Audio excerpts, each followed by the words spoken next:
Order. Clerk, please do a roll call. Councilmember Walsh. Here. Councilmember Gurula. Here. Councilmember West. Here. Councilmember Engstrand. Here. Mary Nikolowski. And Councilmember Edberg is excused. All right, please join me for the Pledge of Allegiance.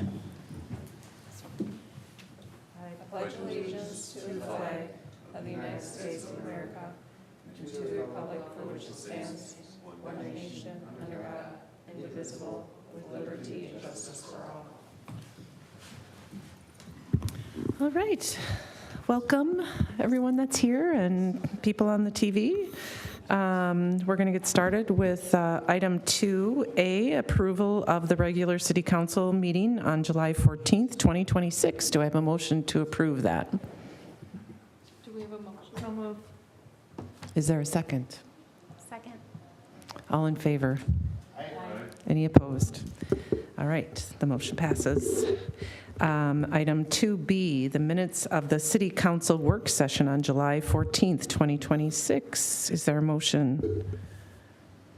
So moved. Second. All in favor? Aye. Any opposed? Okay, the motion passes. Item 3, adopt the agenda. I'd accept a motion to, is there any changes to the agenda first? Anyone? I'd accept a motion to adopt the agenda. So moved. Second. All in favor? Aye. Any opposed? We have an agenda. All right, number 4, item 4, consent agenda. Does anybody have any changes or questions to the consent agenda? I'd accept a motion to accept the consent agenda. So moved. Second. All in favor? Aye. Any opposed? Okay, the consent agenda passes. Item 5A, visitors and presentations. We have a visitor from the White Bear Area Food Shelf to give us an update, the Executive Director, Perry Peterson. Welcome, Mr. Peterson. Thank you for being here today. Well, thank you for the opportunity. I really appreciate it. Yeah, I think I was able to come in early on in my tenure, so it was great to be back and really appreciate the opportunity. And before I start, just thank you so much to the city of White Bear Lake and the amazing support that we get to be able to do what we do. A lot of what I say to people is we're only really able to do what we do because of the generosity of our community, and that starts here. So thank you so much. Well, I do have a few slides, and I'm going to try my best to, am I going the wrong way? No, you're good. Okay. There we are. All right. And I just thought I'd start off with just a quick about me. If you didn't know me, I grew up in Iowa and married, have 3 boys. They're a little bit older now, not as cute as they were back then. Enjoy games, travel, and I am a big Denver Broncos fan, so go Broncos. Oh boy, hopefully not a Raiders fan over there. But my first 20 years, I worked for a faith community, leading service work with students and also overseas. Picture there of me out in Haiti, led 10 trips there. Because of that, I had 2 years that I was on the board because I was coordinating volunteers to the board at the food shelf, and then became the executive director in 2019. So I've been there for about 7 years. And the food shelf has actually been around. We're coming up on 50 years next year. Started in 1977 and bopped around a couple of different places. At St. Pius, the fire station, a couple of different places, and then landed where it is on Whitaker Street back around 2000. So, but I'm here today to talk a little bit about what we are experiencing in hunger in our community and what the food shelf's perspective of that has been. So just the general statistics that are shared from the food group. about 1 in 5 Minnesota households struggle to afford food. They have a little bit of a scale on that of like what it looks like of not knowing where the food is coming from severe food insecurity and that, but it really boils down to about 20% of the population struggles with food insecurity. And then a lot of times that's families that are trying to figure it out, young families. So 1 in 3 families with children experience that. They've seen a spike in visits to food shelves, nearly 9 million visits last year. And that's 2 years in a row that have been at kind of a close to that approximation in the state of Minnesota. Why is that? There's a variety of reasons. 3 that I can kind of boil it down to: rising housing costs, food costs going up, and some reductions in SNAP. And we've seen some of that already. SNAP is the traditional food stamp program. We've seen that already, and we've seen that with some other federal funding, but we will significantly see that in 2027 is what I'm told. I'm no expert in that, but that's what some of the bigger agencies are sharing with us. Yeah, feel free to interrupt anytime, but I'll try to keep it quick. These are the visits that we've seen at the food shelf in my tenure since 2019. Last year we had 78,000 visitors between all of our programs, which is nearly triple than 5 years ago. We did make the switch in the beginning of COVID to be open to anyone and as often as needed. And that's been a growing trend within our industry. It's not just the White Bear area food shelf. Realizing that the reason behind that and a reason behind the increase in numbers really is about the model changing. We used to be 30 appointments once a month, and a person could come once a month. And they would get food typically back in 2019 for about a week and a half, and then kind of need to figure it out from there. But our model really changed to be more focused in on healthy food and fresh food. And a lot of that turns over pretty quickly. And so these visits are different in a model, and our model is different than somebody just coming in and kind of getting a lot of food at one time that's going to be kind of more the shelf stable, and now is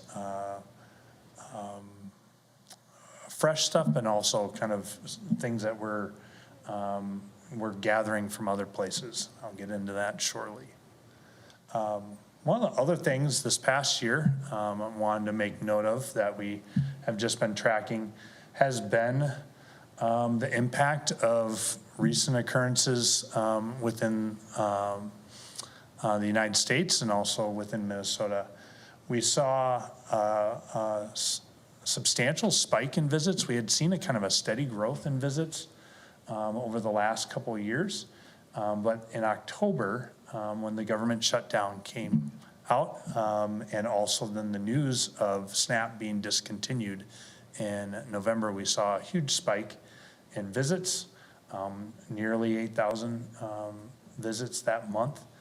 And then as Operation Metro Surge happened, we saw a significant decrease in visits. So it really, it was an interesting time from going from our highest point of having 212 visitors at our curbside market to having a real significant switch in that. We were able to, one of the things that I make point of is that we were able to really hear from our partners locally, other organizations, and what they were seeing on the ground, and quickly adapt to that. And so we actually started new programs during that time. So it's even more significant that those months we started doing more opportunities to get food out, and we had less people utilizing those services.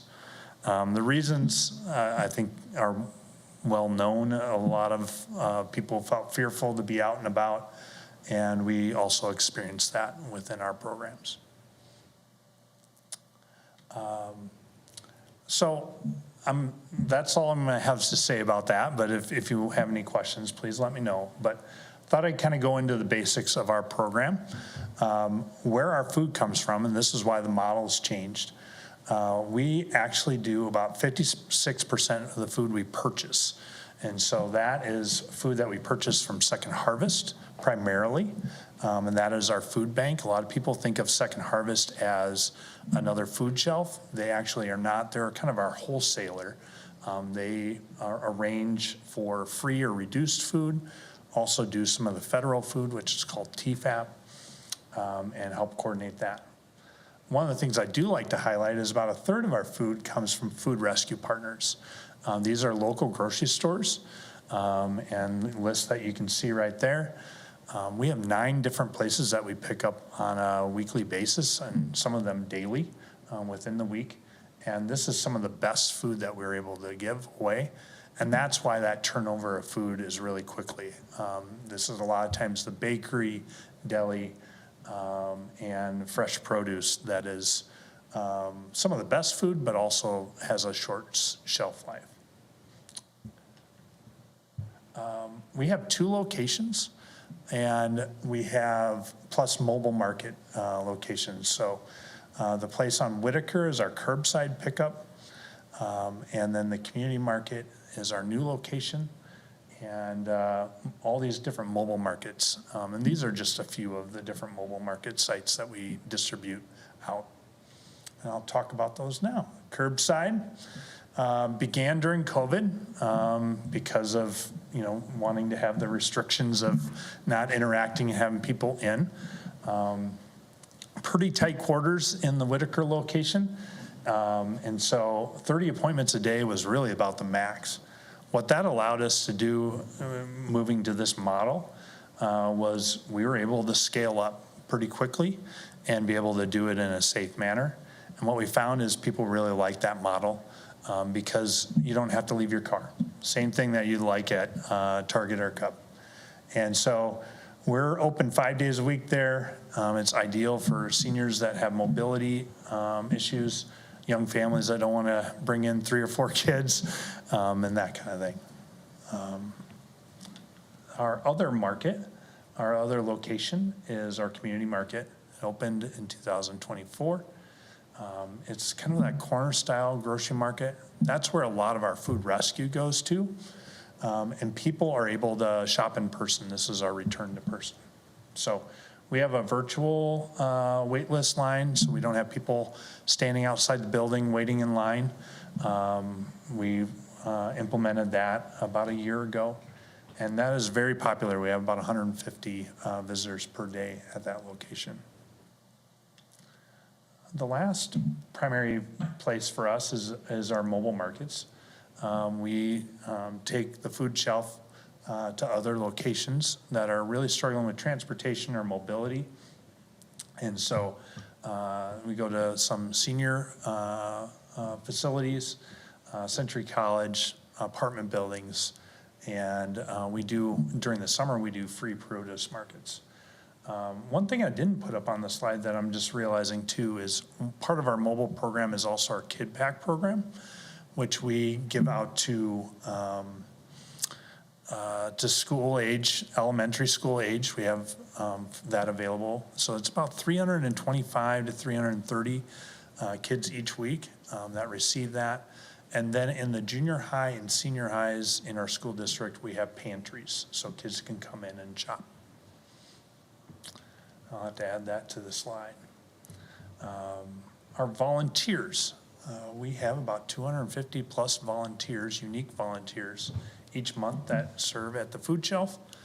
And what that translates into is about 20,000 hours plus of annual workforce that really helps us do what we do. They are they're the engine in which we run. So a lot of our staff helps facilitate that. and several opportunities, I say from 7:30 to 7:30 at night throughout Monday through Friday. Best ways for people to help out.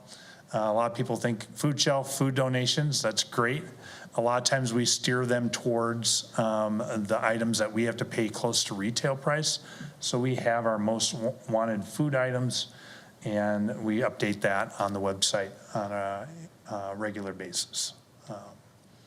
Another way to make impact is that financial support. A lot of times we're able to buy food at a more efficient way than you can buy at the grocery store. We can buy pallets. I know just today we had several pallets of watermelon and cantaloupe coming in, a lot of produce that is available through our partnership at Second Harvest. So people are able to do that in a variety of different ways and try to make that as easy as possible. And then I like to highlight some easy ways for people to participate in our events. I was just promoting the big event that's coming up on Saturday as our Heartbeat for Hunger event. It's a beach concert. August 1st at the county park, we have a couple of bands that have been on The Voice and America's Got Talent that are one's from Woodbury, another one's from the Twin Cities. I'm not sure where Frankie is from in the Twin Cities. And we've tried to make that available for any financial donation. So looking forward to that. And that is really sponsored by our community. So, but there's other events that you've probably seen or heard of, the Barely Open, Golfing on the Ice. We do a Thanksgiving distribution, which we give 800 turkeys and the meals around that as part of that. Stamp Out Hunger and various there. And then finally, this is our staff team. So we have 15 on our staff team now, and they are the people that help coordinate those 250 volunteers to help make that, make our organization run. So a lot of them are local people that have come back, and they say, I never thought I'd work back in White Bear Lake, but it's really fun to have some local people as part of the food shelf. So great team behind me. So I guess I'm going to pause, Okay. talk really fast, and answer any questions that you might have. No, it was great. I just want to highlight the thing this weekend. It's at Ramsey Beach. Is that correct? Yep. At the Ramsey County Park at the beach. Yep. Okay. And how do people get tickets to that? It's available online, the Heartbeat for Hunger website. You can buy tickets there. You can also buy tickets or get tickets, I should say. I keep on saying buy tickets, but it's you can get a ticket for free, and then you're asked to be able to financially donate in any way, shape, or form. Okay. And or they can just show up. Yep. Okay. Yep. Awesome. Yeah. All right. Well, and I just wanted to say great job with switching it over to more healthy food and more food that maybe goes bad faster, but it's healthier for people, which affects learning and diabetes. And, you know, I know it's very common that if people can't afford food, they buy the cheapest stuff, and it's not always the best for them. And then we end up with lots of insurance problems, and we also end up with kids that aren't learning. And so I love that you've changed that focus, and even though people have to come more, they're getting healthier food, which is helping in the long run with everything, keeping costs down for everybody. So I really like that. Yeah. So you have had funding cuts this year. Is that true, or they're coming next year?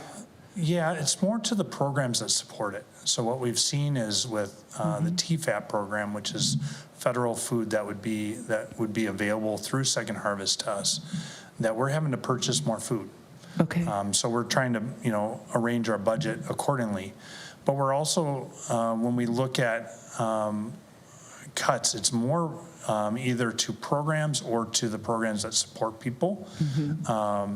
And so far, we don't really receive a lot of direct funding from the federal government. Right. We do receive an annual support by the state, and that has been very generous of late. And especially during the government shutdown, also received some funding from the state and also from Ramsey County. Ramsey County has been supportive in that. So uncertain on beyond that, but I think really we saw with the government shutdown a realization of how much SNAP and changes to SNAP are going to really affect people, because one of the things that I learned during that is for every 9 meals that SNAP provides, the food shelf system only supports 1. So reductions in that is a significant issue. So, Okay. Yeah. So the more that is cut down, the more you're going to need donations from our community and people helping more and more with the food shelf. yeah, potentially. I mean, it's going to be interesting to see, but Right. that's what we're planning on is we're just preparing our next fiscal budget to be able to be buying more food Okay. to be able to do that. Okay. Yep. Does anybody have any questions? Oh, Andrea. Thank you for your presentation. Yeah, you bet. It's a lot of information and a lot of people in our community who have a fair amount of need.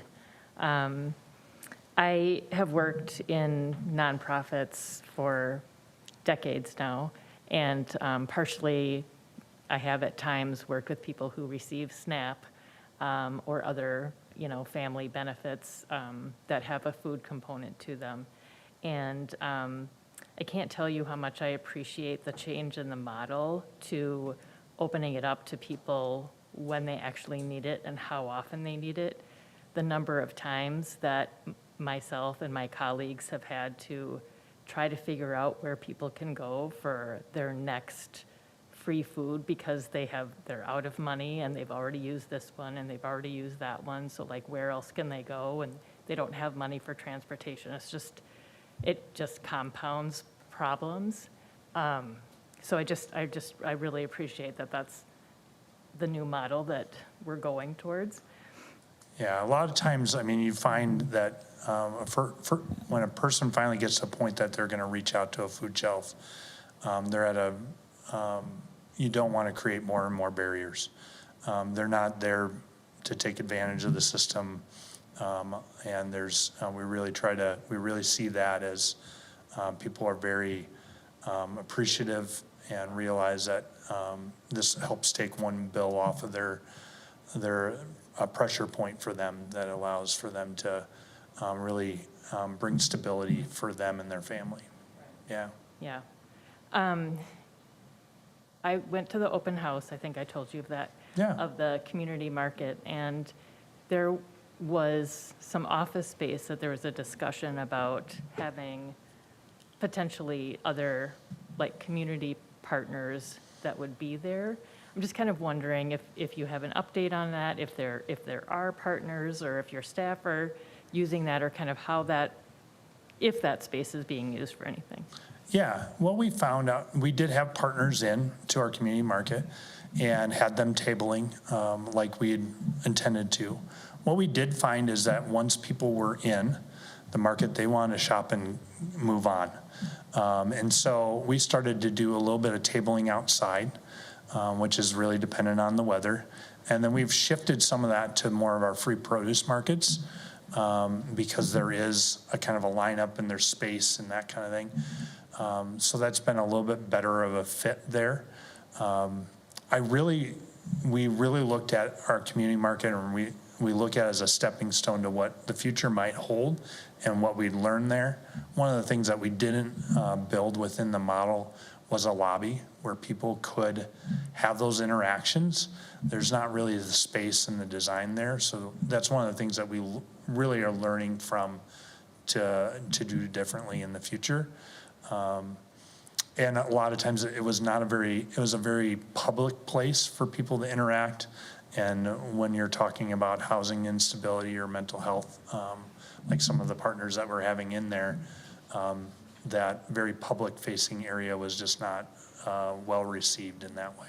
So, and then honestly, there was a cut in funding with Ramsey County and some of their ability to do some of the housing support. And so no longer were they able to send staffing for that component, so. I guess, just one last thing, the mobile Sure. markets are just, like, also just really great to go to where people actually are. And I noticed that there were, like, apartments and also Century College.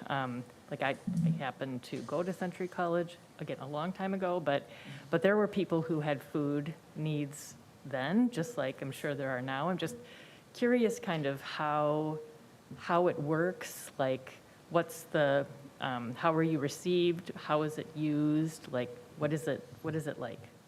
Yeah, every place is a little unique of how we go about it. We kind of try to model it to the general location, but we try to limit the amount of intake with all of our programs, realizing that that's one of the barriers that people have. But for the most part, there would be like a check-in in which we gather a little bit of information and then be able to allow people, we like to have choice, and so have the ability where they can pick out what they have and might have limitations to that.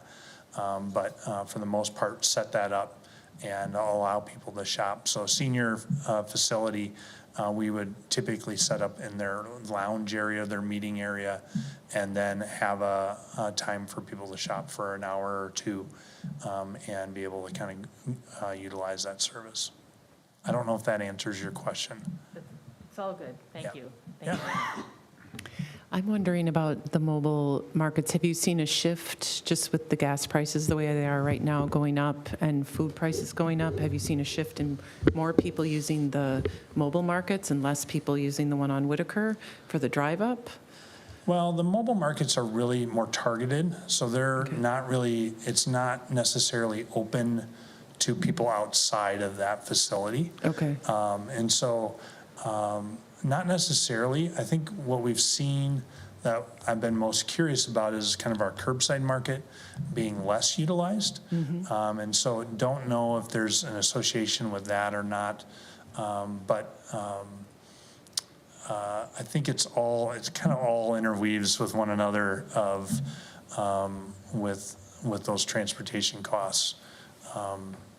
And I just don't really have sufficient information on that for you. Okay, thanks. Any other questions? Councilmember Walsh? Thank you. I'll start philosophically, and then I have some more specific things. Just, if you can go back to the slide on the spike in usage way back in the beginning, I think the statewide slide, and just, my question is, do you guys in your business, in what you do, I mean, I imagine you go to national conferences and you talk to your colleagues and there's training and there's opportunities. I'm just looking at this saying, you've changed your model and you've lowered barriers to access, and your usage went up. Well, from an economic standpoint, of course it did. Right. And does it chase itself? I just wonder if we're not chasing ourselves, and if we're just, yeah, we made it easier for people to get food, and there's no economic and transaction in it, so we shouldn't be surprised that more people took advantage of it. So do you guys discuss that? And is there, yeah. like this thing spiked? I've been watching this for years. I think this is a fascinating chart. It's the most fascinating statistic in Minnesota, I think, because we focus a lot on inputs all the time. How much money do we put into a program? We congratulate ourselves. This is awesome. This is an output. This is something that's happening in the community that's real, and it's an output. It's a better statistic of how things are going, I think, than how much we put into a program on the input side. So I've just been trying to figure out for years what is going on here, because our economy is, we're losing residents. Our GDP growth has slowed down, but not that much. I mean, not to the point where we should have this kind of a spike in that chart. So I guess my first question is, do you guys discuss that sort of, is this thing a tail chasing the dog or the dog chasing the tail? Is it ever going to? Well, yeah, I think that's one of the, so we talk about this. I don't do national stuff as much. I'll leave that up to Second Harvest and some of the bigger organizations. For us, I do have a group of other executive directors of food shelves, the bigger food shelves in the Twin Cities. We get together and talk about that, because the narrative a lot of times says the need is that, but really, it's also, the model's changed. The need has gone up. I think that's significant. Has it gone up by 9 million? All right, it's really because if you would say that because of the model changing, it really has affected that number. And is that number the best representation of the need, the absolute need Yeah, of the it's organization? hard to tell, yeah. It is hard to tell. It's just a reality that we can track. So it's not just White Bear that made this model change. That's a kind of an industry-wide kind of a model change? Correct. So that's Yeah. affecting And that it number. really is driven by a lot of food rescue. And so trying to have less and less food waste. So you're trying to turn that food around quickly. And so you want to drive that not to be just a monthly appointment, that somebody's only going to get some food that's going to last for 3 to 4 or 5 days. You're trying to get them, getting more of that food to more people quickly. So a little bit of the model change there, but the need has gone up. The margins, when you talk about housing costs, eating into this, it really is a realization of that. Plus, it also, I think it is about trying to be more welcoming and realizing that this is a way that we can bring security to our community and be that safety net that allows them to stay in their housing instead of having that turnover to be able to utilize that. You would say that stigma has gone down. Yeah. And that's one of the reasons why when I was on the board, we decided to take out emergency out of our name, because we didn't want to wait till the emergency that you have a notice on the door that you're going to get kicked out to be able to utilize the food shelf. We'd rather you utilize the food shelf and have that stability within your family until you're ready to move on from that. I think you mentioned you get some data, but it's difficult because you want to be welcoming, like you say. Correct. So you got to fill out a long form. You're going to be pushing people away. I mean, that would be the most interesting, I think, maybe voluntary surveys, so you could answer that question, like who is getting help in White Bear Lake at the food shelf? Not individually, but what kind of people? What is the circumstance? If there was more information on that, because I think one of our problems right now, it's state policy, it's not city policy. I mean, this is a great briefing, thank you. Yeah. But, we keep spending time on, we got to get more money to Second Harvest because the demand is there, and then we're not spending enough time surveying who's there and what's going on. Housing is an easy target, an easy thing to understand, and there's a lot of work. Actually, we have worked in this body on housing, making housing more affordable, and again, a lot of state policy there too. But I think more surveys of what kind of people, what's going on in their lives, temporary, over time, would be valuable, I think. And I don't know how to do that. I mean, but voluntarily, please take out a survey. Tell us why you're here today. I don't want your name or anything, but that'd be more valuable. Yeah, and that is a big focus within our industry about having, we call it, shopper or neighbor feedback, and trying to get that to model our what we're able to meet the need and what we're serving. But what's behind that Yeah. also? Yeah. Kids, 330 kids a week on food, and so we're doing free lunch and breakfast now in the schools. And is that change that? I would have thought that would, obviously, is this dinner we're talking about? I mean, it's not every meal, but they're getting free breakfast and free, it's offered to them, everybody across the board. Yeah, so these kid packs are primarily for Friday, so it's over the weekend. And that's always been the case.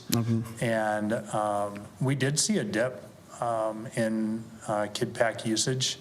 But once again, trying to figure that out of why that's the case. Is it because we're communicating better with the schools or with the staff? There can be a variety of things there, but it is something where it is the most used program now than it has been in my tenure, is where we're at with that. And it is our most expensive program within that, of being able to have stuff that kids are able to take home and be able to use easily, because we're not putting fresh vegetables and that kind of thing in that kid pack program.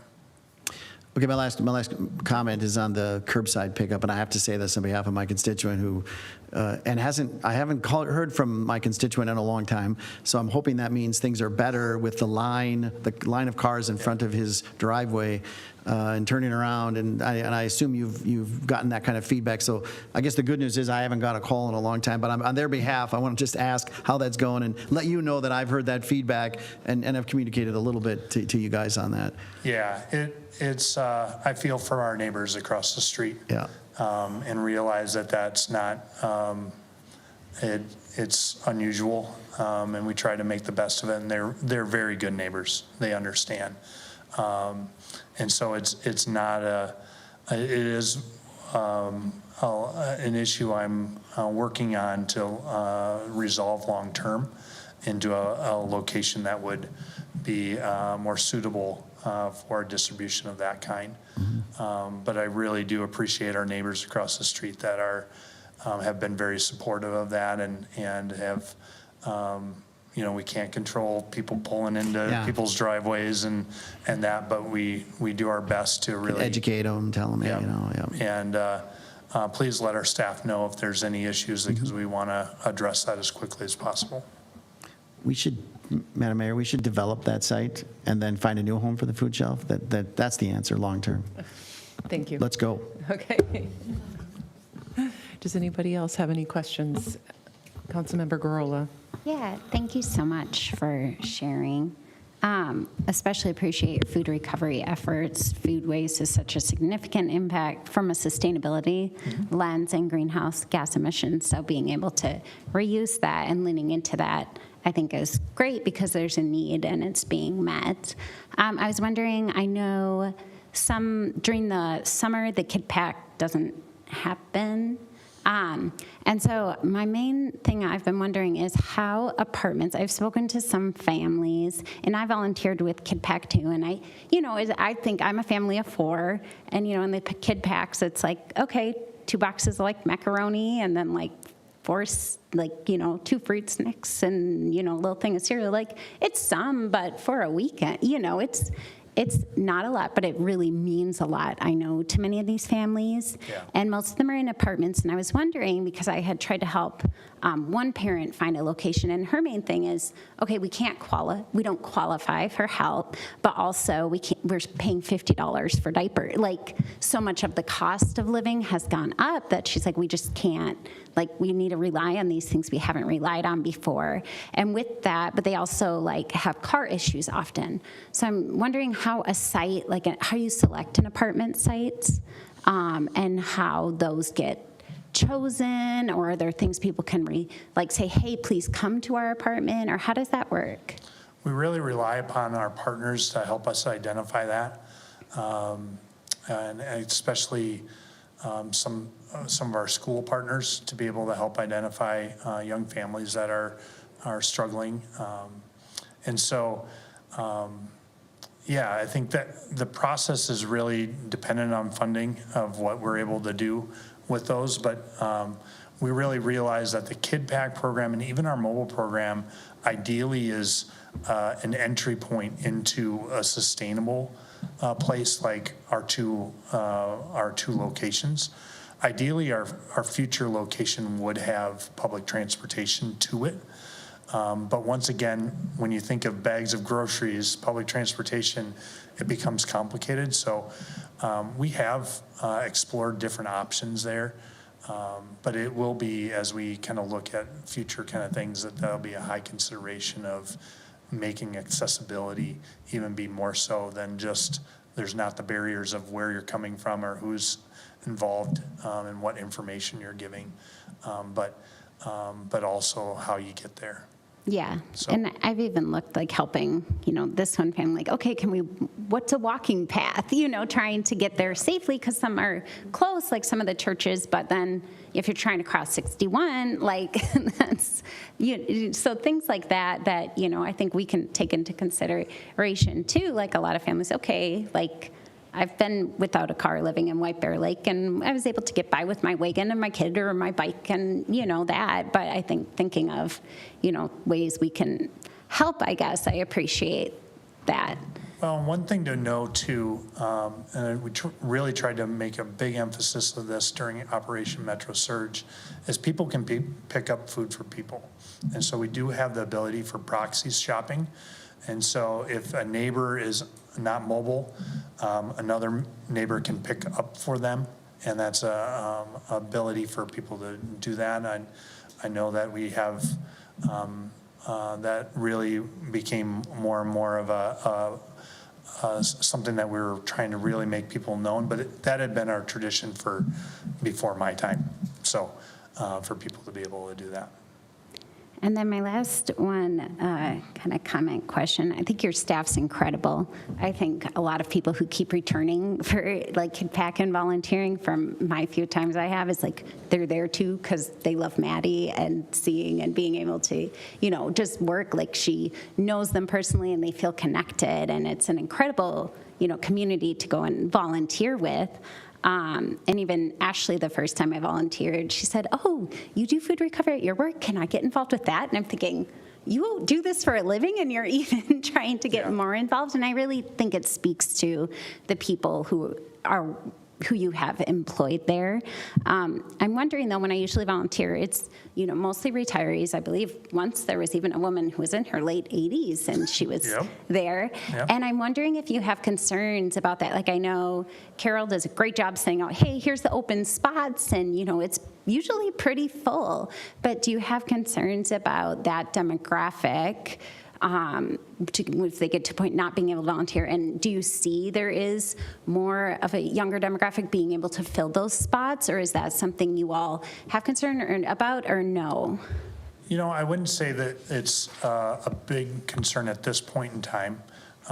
We've had a very strong volunteer base, and it just makes sense that people, you know, retire and they're have the availability, especially during the day, during the programs are operating mostly, that they're able to help out. Yeah, over 7 years, I would have thought that, especially in my beginning, but it just seems to get better and better. So I don't know where that will change. But we love having young people be involved in that, and we really encourage groups to come in and volunteer when possible. We do have some limitations within our facility about having larger groups and that kind of thing, but for the most part, we're able to be creative within that. But yeah. And I think the ones you have right now, I enjoyed when I go volunteer with them very much, and they're really incredible volunteers. So however they're getting there and recruiting, they're doing an incredible job. And thank you just for everything you all do. Yeah, one thing that you said in the beginning that I forgot to mention is another thing that we do with our food waste is we have a local pig farmer that comes and picks up everything that doesn't go out. So we actually discontinued our compost bin because almost all of that goes out, as I like to say, it goes out to make bacon. So, yeah, so we just try to really keep that, reduce any type of waste as possible. So, Any other questions? Yeah, Lindy. I don't have any questions, but the city has worked with you and the food shelf for a very long time, and, you know, City Clerk Longendijk sits on the food shelf board, and previous to that, Assistant City Manager Juba did. And I'm just I'm amazed by everything that you guys do, and I'm appreciative that you're in the community, and you're really, really in the community. And it kind of feels like you're an extension of the city. We work together so closely, and I can't believe this is the first time that we've had you here at the council meeting, at least in the last 5 years. But just thank you for all that you do for the community. And we've been working close the last year and a half or so on maybe a potentially very exciting thing for us to partner on in the future. But just thanks for being here. I don't have any questions. Just wanted to say that. Well, and it's been a pleasure with the staff and everybody involved with the city. It's great to have Kelly on the board. She's great, and I was able to serve on the board with Rick, which was a lot of fun too. Mm-hmm. Yeah. Thank you. Yeah. Thank you, Lindy. Oh, Wait, ma'am. Councilmember Councilmember Walsh. Edberg just emailed me his questions he would like me to ask. There's like 13 of them, so if you just, I'm kidding. Oh, All right. But, you know, and I just want to say thank you because, you know, we have a really strong community in White Bear Lake, and this starts with people being fed and being able to stay stable in their homes and be able to stay healthier. And it's all part of a better community and a stronger community. And we all work together. And I'm just so appreciative of everything you guys do. And I think we have a really strong community here, and it starts with things like this. So thank you. Yeah. And thanks for coming in. Yeah, thank you for the opportunity. All right. Thank you. All right.